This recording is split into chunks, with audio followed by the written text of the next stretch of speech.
수요예배 나오신 성도님들을 환영하며 축복합니다. 우리 수요예배 나오신 성도님들은 수준이 아주 높기 때문에 우리 성도님들께 한 가지 퀴즈를 내보겠습니다. 구약 성경에서 가장 크고 위대한 사건이 있다면 어떤 사건일까요? 출애굽. 네, 출애굽 맞습니다. 예루살렘 성전을 건축한 일도 대단한 일이고 가나안 땅에 들어간 것도 대단한 일인데 그보다 성경 전체가 훨씬 더 강조하고 있는 사건이 무엇이냐 하면 바로 출애굽입니다. 애굽에서 종살이하던 이스라엘 백성이 애굽에서 나오게 되고 그리고 홍해를 건너게 되고 광야를 지났던 일은 구약에 등장하는 에피소드 중에 가장 중요한 일로 언급이 됩니다. 그래서 신약 성경에서도 자주 출애굽을 이야기하고는 합니다. 오늘 본문 말씀도 아까 교독을 하실 때 꼼꼼하게 읽으신 분들은 느끼셨겠지만 광야를 지나던 이스라엘 백성의 그 실패 이야기를 들려주면서 우리 자신의 신앙을 오늘 한번 점검해 보도록 하는 말씀이 바로 오늘 본문 말씀이 되겠습니다. 성경을 우리가 흔히 거울과 같다라고 표현을 하거든요. 거울의 용도가 뭐죠? 내 얼굴을 보는 겁니다. 내 자신을 보는 것이죠. 이 말씀을 통해 나 자신을 비춰보고 나의 영혼을 돌아보고 내가 이 말씀에 비추어서 나는 어떻게 살아가야 할까? 내게 묻어있는 고춧가루나 혹시나 묻어있는 김가루 같은 거 없나? 이 모든 거 빨리 떼내야지 하는 것처럼 이 말씀을 보면서 오늘 지금 당장 나에게 점검해야 할 내용이 무엇인지를 우리가 같이 생각을 해봐야 할 것입니다. 성도님들, 우리는 보통 서서히 큰 변화를 경험하게 됩니다. 예를 들어 당뇨 같은 거 갑자기 괜찮았다가 오늘 제가 막 케이크 몇 조각을 먹는다 해가지고 갑자기 내일 당뇨가 생기고 그러는 게 아닙니다. 눈 떠보니까 갑자기 당 수치가 높아져 있는 게 아니죠. 당을 자주 섭취를 하면서 점차적으로 당 수치가 높아지는 겁니다. 체중이 늘어나는 것도 마찬가지입니다. 제가 결혼을 할 때만 해도 60kg대였는데 지금은 몇 킬로대일까요? 지금 80kg대가 됐습니다. 이제 돌아버리겠어요. 얼른 빼야 되는데 어느샌가 늘어나는 체중을 이제 감당하기가 어려워진 상황이 되었는데 얼른 다이어트를 해야겠죠. 근데 체중이 늘어나는 것도 마찬가지입니다. 오늘 제가 갑자기 폭식한다고 해가지고 내일 10kg가 부러져 있고 그런 게 아니지 않습니까? 서서히 체중이 늘어나는데 늘어나다가 보니까 이거를 종잡을 수가 없는 겁니다. 과체중이 그냥 되어버리는 거죠. 그런데 신앙도 마찬가지입니다. 신앙의 권태기도 마찬가지입니다. 갑자기 무슨 큰 사건이 있어서 갑자기 큰 시험을 겪어서 갑자기 충격적인 일을 당하게 되어서 신앙을 갑자기 잃는 것이 아니라 대개는 서서히 조금씩 하나님과 멀어지고 공동체와 소원해지면서 우리 신앙에 큰 변화가, 큰 사건이 일어나게 된다는 것입니다. 배가 침몰하는 것도 마찬가지이겠죠. 닻이 조금씩 표류하다가 사고를 당하는 경우 선원들은 자신이 위험해지고 있다는 사실조차 모를 때가 있습니다. 움직이고는 있는데 천천히 움직이고 있기 때문에 피부로 느끼지를 못하고 있는 거죠. 신앙도 마찬가지입니다. 어느 날 갑자기 하나님을 떠난 사람은 거의 없습니다.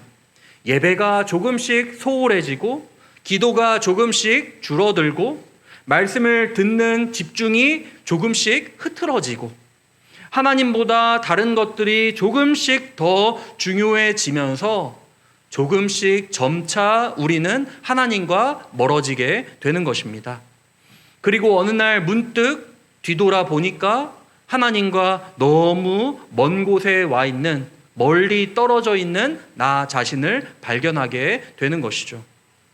히브리서 저자가 편지를 쓸 당시에 이 성도들도 그런 위험 가운데 있었습니다. 그들은 예수님을 믿는다는 이유로 잡혀가고요, 핍박을 당하고요, 여러 어려움을 겪었습니다. 처음에는 뜨거운 믿음 가지고 뜨거운 신앙 가지고 정말 열렬히 하나님 앞에서 눈물 흘리며 신앙생활을 시작했지만 시간이 흐르면서 마음이 지쳐가기 시작했습니다. 그래서 본문 말씀은 성령님이 그들에게 광야의 이스라엘 백성을 보여주시는 것입니다. 하나님께서 홍해를 가르시는 기적을 보여주셨고 하늘에서 만나를 내려주셨고 불기둥과 구름기둥으로 인도하셨지만 그들은 결국 안식에 들어가지 못했다라는 것을 보여주면서 경종을 울리시는 것입니다. 왜 이스라엘 백성이 광야에서 그렇게 무너지게 되었을까요? 하나님의 능력이 부족해서도 아닙니다. 하나님이 약속을 안 지키셔서도 아닙니다. 하나님이 그들과 함께하지 않으신 것도 아닙니다. 오직 그들의 마음이 믿지 않는 마음, 곧 불신의 마음이 그들에게 있었기 때문이다라고 이야기를 합니다. 하나님을 신뢰하지 않았고요. 하나님의 말씀에 순종하지 않았기 때문입니다. 오늘 본문은요, 단순히 옛날 광야 이스라엘 사람들의 실패담을 기록한 말씀이 아닙니다. 오늘 우리를 향한 말씀입니다. 너희도 조심하라. 이 목사 조심하라. 믿지 않는 악한 마음이 생겨 살아계신 하나님으로부터 떨어질까 조심하라. 이렇게 말씀을 하십니다. 이것은 믿지 않는 사람들, 교회 밖에 있는 사람들을 향한 경고가 아니라 교회 안에 있는 우리를 향한 하나님의 경고의 말씀입니다.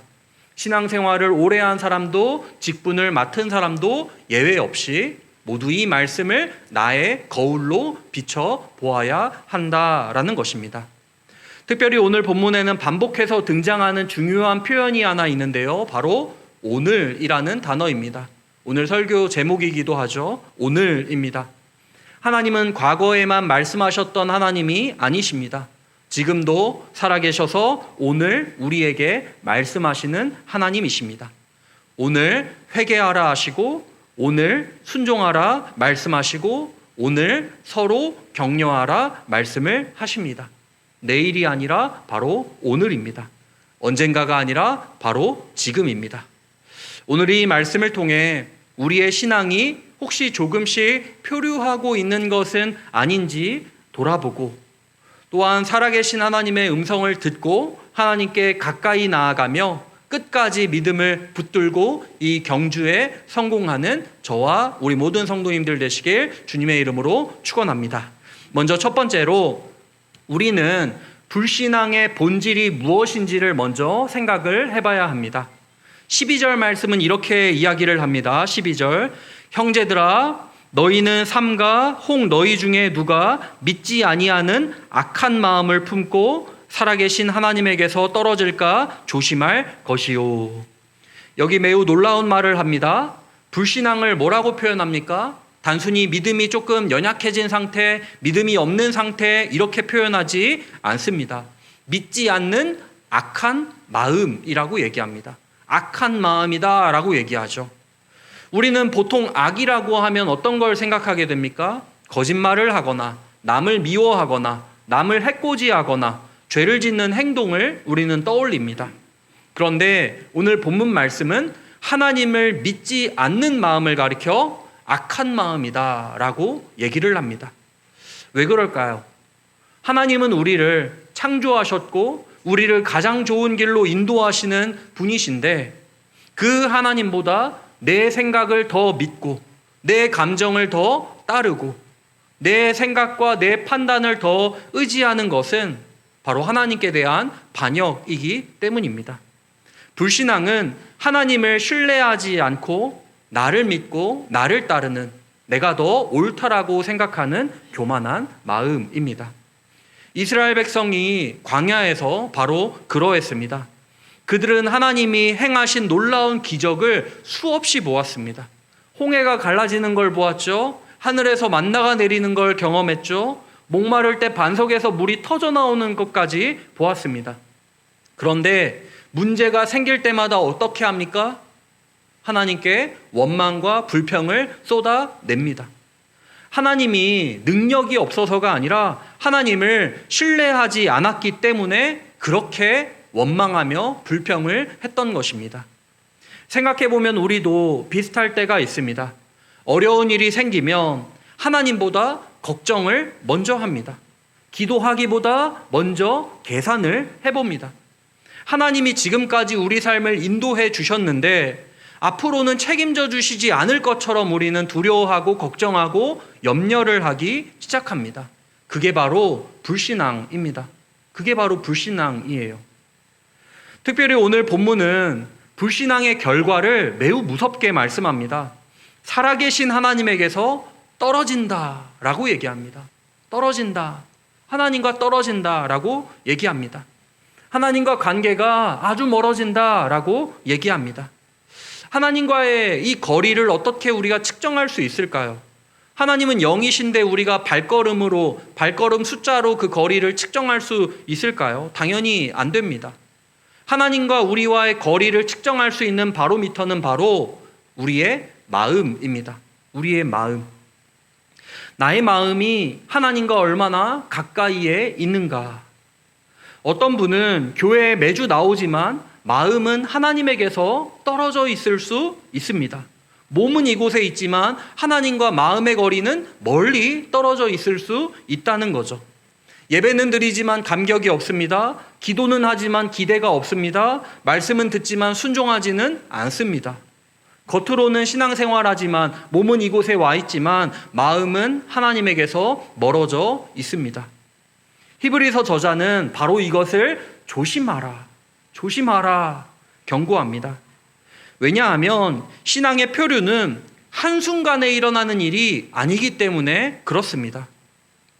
배가 조금씩 떠내려 가듯이 우리의 마음도 조금씩 하나님에게서 멀어지기 때문입니다. 오늘 예배가 중요하게 느껴지지 않고 오늘 기도가 귀찮아지고 오늘 말씀이 우리 마음에 와닿지 않는다면 그것은 단순히 기분의 문제가 아닐 것입니다.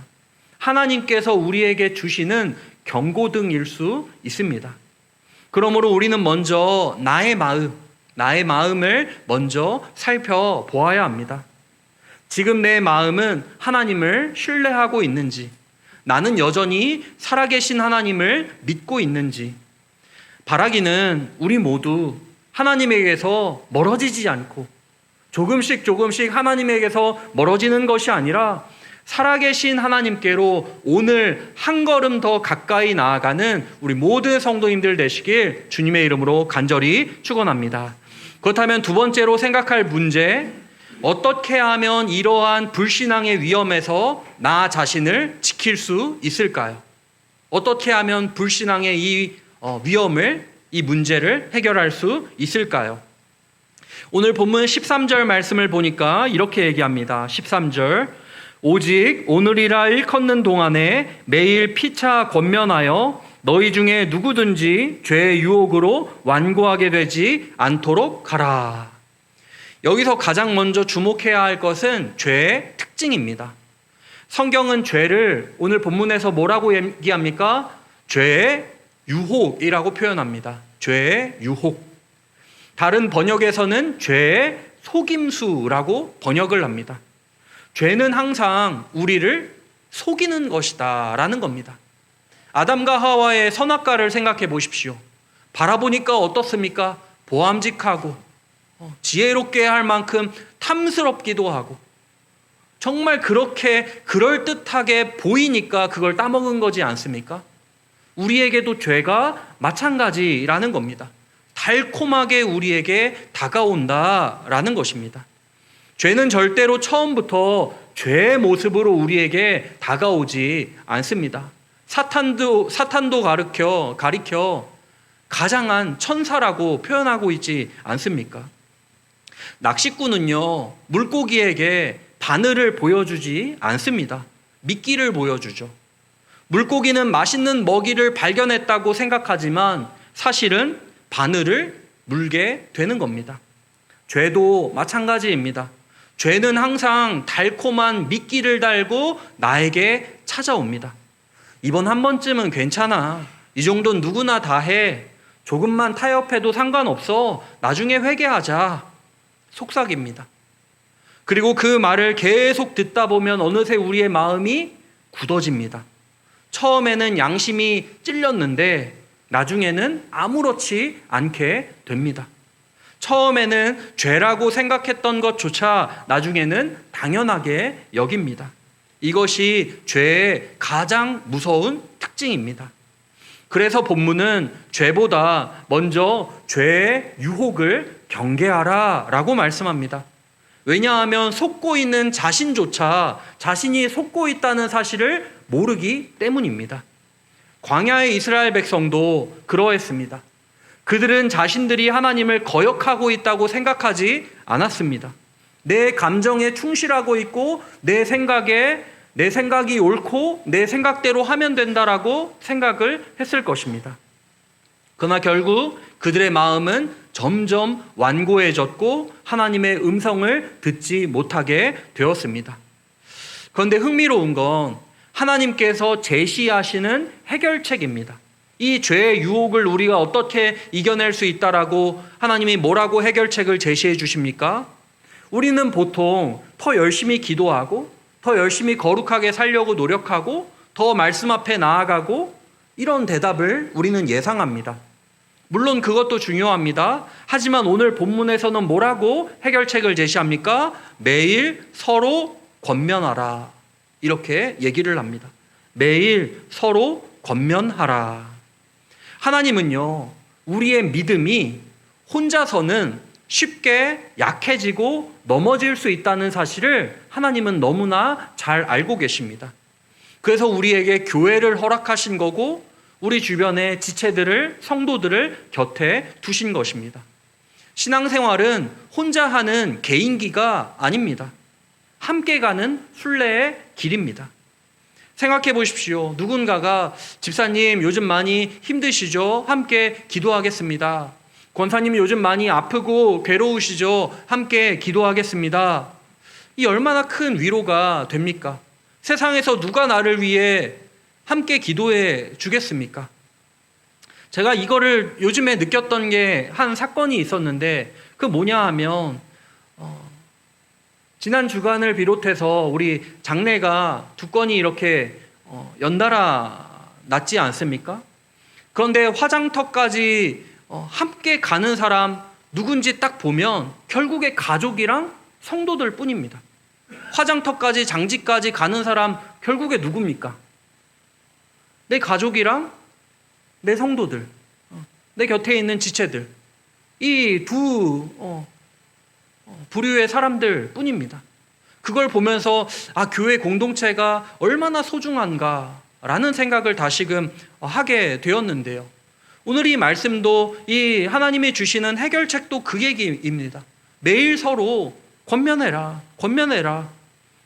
어떤 때에는 몇 시간 준비해가지고 전하는 설교보다 따뜻한 성도의 한마디가 우리를 더 감동시키고 우리에게 더 은혜를 줄 때가 있다는 것입니다.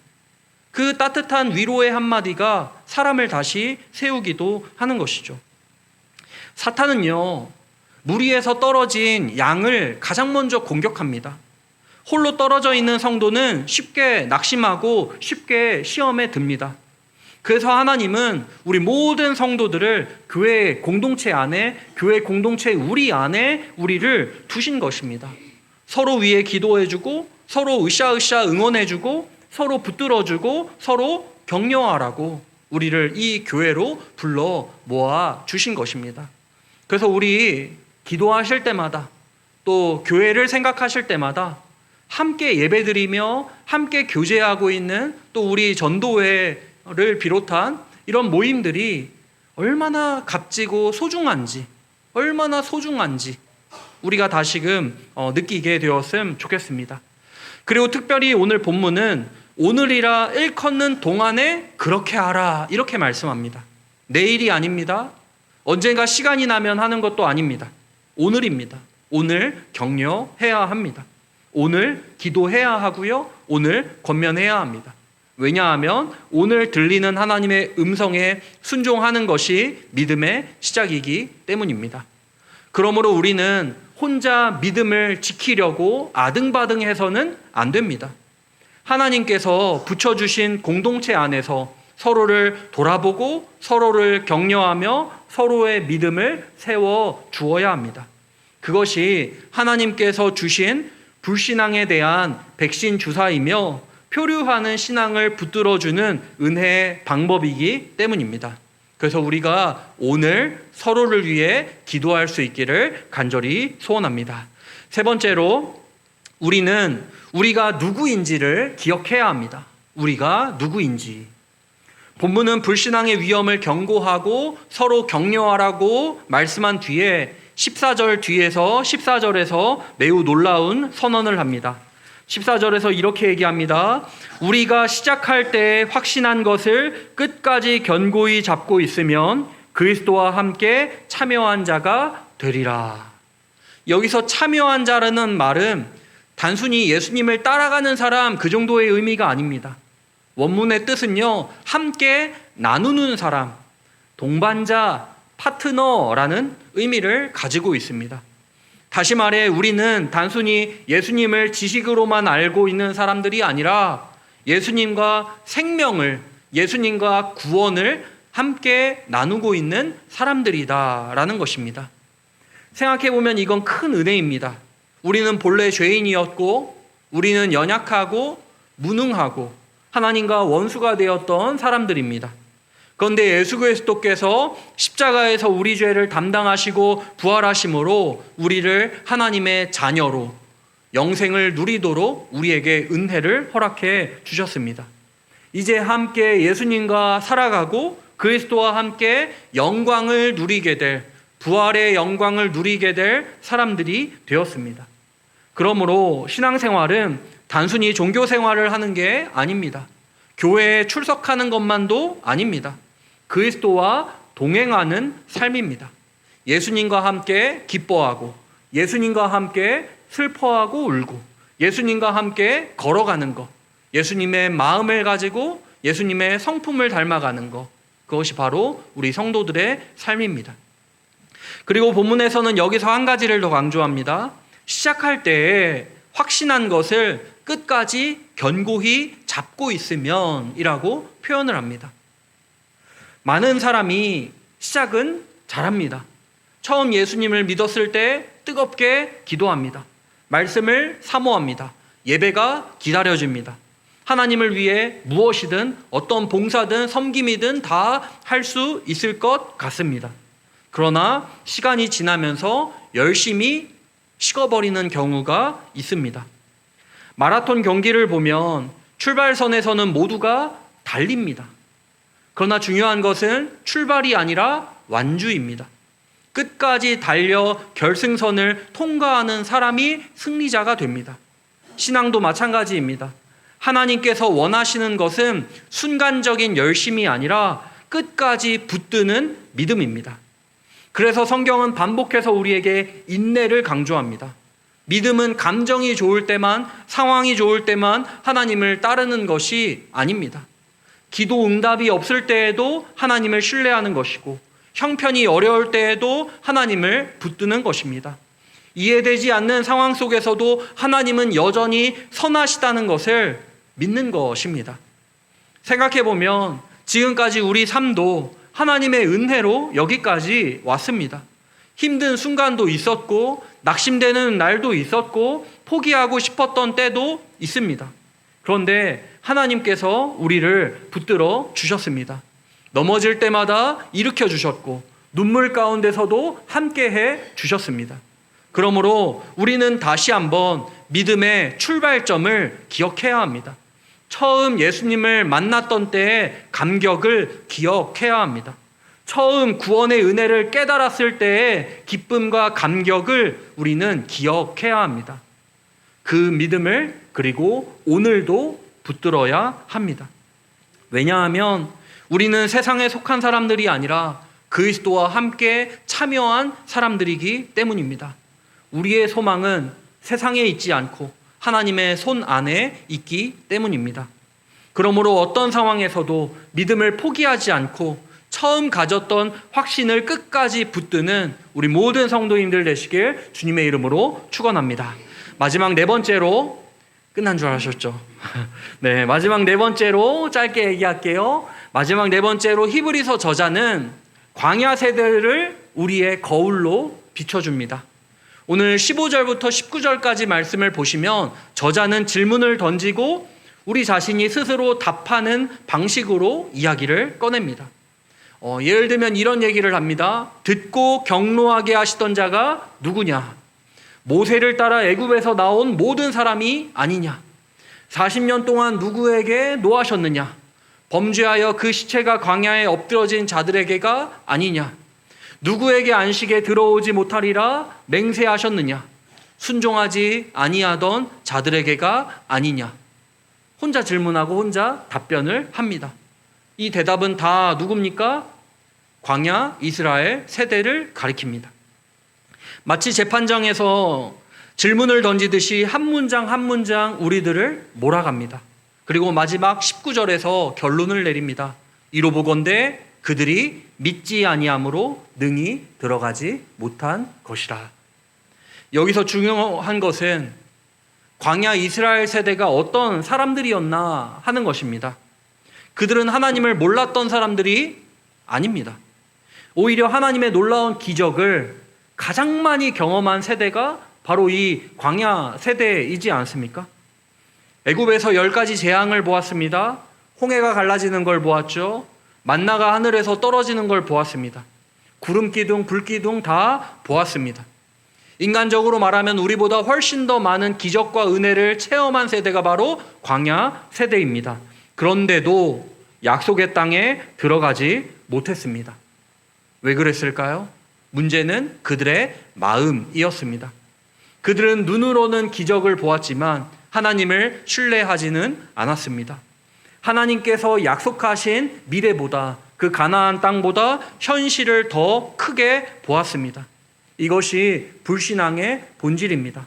하나님보다 문제를, 눈앞에 보이는 현실을 더 크게 바라보는 것이죠. 하나님보다 환경을 더 큰 것으로 신뢰하는 것이 불신앙의 본질입니다. 우리도 때로는 광야 세대와 비슷합니다. 하나님께서 지금까지 수없이 많은 은혜를 베풀어 주셨습니다. 어려운 순간마다 길을 열어주셨죠. 기도에 응답을 해주셨죠. 여기까지 인도해 주셨습니다. 그런데 새로운 문제가 발생하면 우리는 금세 두려워합니다. 새로운 어려움이 오면 하나님보다 현실을 더 크게 바라봅니다. 그래서 오늘 본문은 우리에게 묻고 있습니다. 너는 누구를 믿고 있느냐? 너는 무엇을 바라보고 있느냐? 믿음은 오늘도 하나님을 신뢰하는 것입니다. 이해되지 않아도 순종하는 것입니다. 보이지 않아도 하나님의 약속을 붙드는 것입니다. 광야 세대의 역사는 단순한 과거 이야기가 아닙니다. 하나님께서 우리에게 보여주시는 거울입니다. 그들의 실패를 통해 우리는 배우라고 말씀을 하십니다.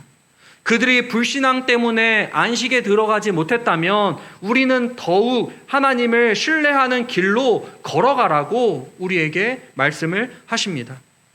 그러므로 우리는 광야 시대에 그 광야 세대의 실패를 반복하는 사람들이 아니라 끝까지 믿음을 지켜 하나님의 약속된 안식에 들어가는 성도들이 되어야 할 것입니다. 말씀을 정리합니다. 오늘 본문 말씀은 우리에게 한 가지를 분명하게 말씀해 줍니다. 하나님을 떠나는 것은 어느 날 갑자기 일어나는 일이 아니다라는 것입니다. 마음이 조금씩 굳어지는 것이고 조금씩 표류하다가 결국 살아계신 하나님에게서 멀어질 수 있다라는 것을 우리에게 가르쳐주고 있습니다. 그래서 하나님은 우리에게 오늘 경고하십니다. 믿지 않는 악한 마음을 경계하라고 우리를 경고하십니다. 또한 우리에게 은혜의 길도 보여주십니다.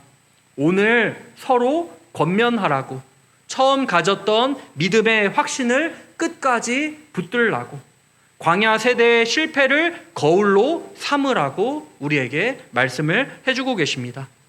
특별히 오늘 본문에서 가장 크게 들리는 단어는 오늘입니다. 오늘.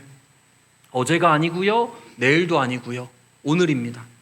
오늘 하나님께 더 가까이 나아가시고 오늘 하나님의 음성에 순종하시고 오늘 믿음을 붙드시고 오늘 서로를 격려할 수 있기를 주님의 이름으로 간절히 축복합니다. 우리 같이 한번 기도했으면 좋겠는데요.